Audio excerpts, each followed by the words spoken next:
We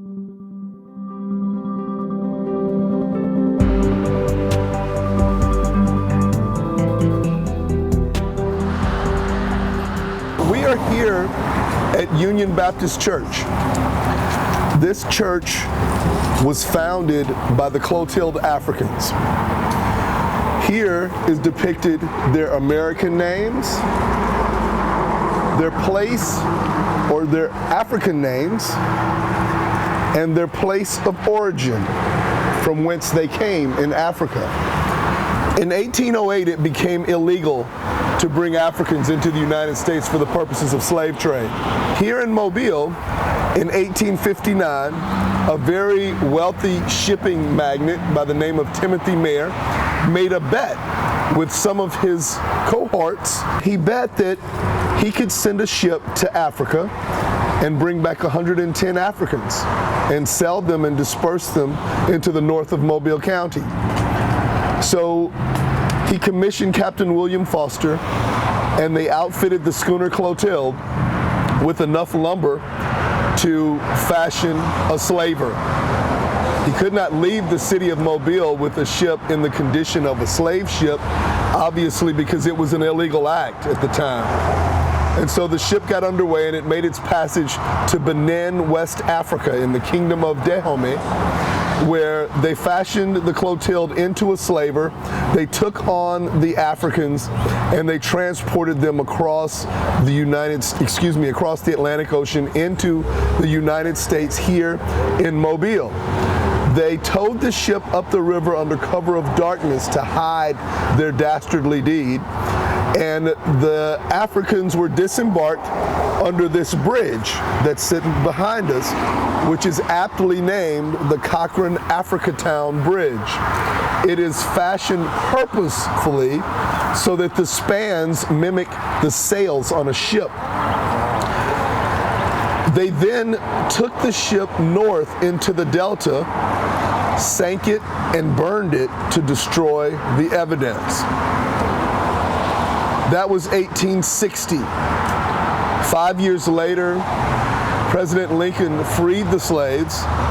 Those Africans who had only been here for 5 years came back because they figured if they were ever going to get back to their homeland, they had to go back to that place where they got off of the ship.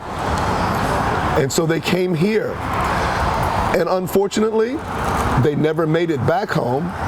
But they did settle here because these were people who had trades and they understood how to do things from Africa. And so they came back here and they fashioned their own community. And at first it was called African Town and later evolved into Africatown. Kazula was the last known survivor. His English name was Cudjoe Lewis. He died in 1935. He is the only known slave, or should I say enslaved person, who has been filmed on video. Because these people were never really slaves because it was an illegal act. They were enslaved people because they had been kidnapped from their homeland and brought here under servitude. While here, they initially began to attend church at Stone Street Baptist Church, which is the oldest Baptist church in the state of Alabama. Not the oldest African American Baptist church, the oldest Baptist church, period. Founded in 1806 by Mr. Richard Fields, whose owner freed he and several of his cohorts because the owner was haunted by dreams and then visited by horrible headaches of a man telling him to free his slaves to allow them to worship in the fashion that they saw fit. When it became just completely unbearable, that's what he did.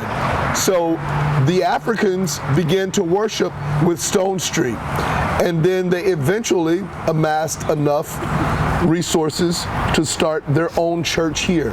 And this is Union Baptist, where the Clotilda Africans formed their church. The bust you see is a bust of Kazula. That is a very good likeness of Cudjoe Lewis. It was done by a local artist, and she did an amazing job. And as you can see, the church is still very well attended, and some dress in their African garb to this day. And it's a very proud community. As I said, my grandfather served the medical needs of this community until he passed away. The grave site is across the street, where many of those Africans went to their final resting place. This is Africatown.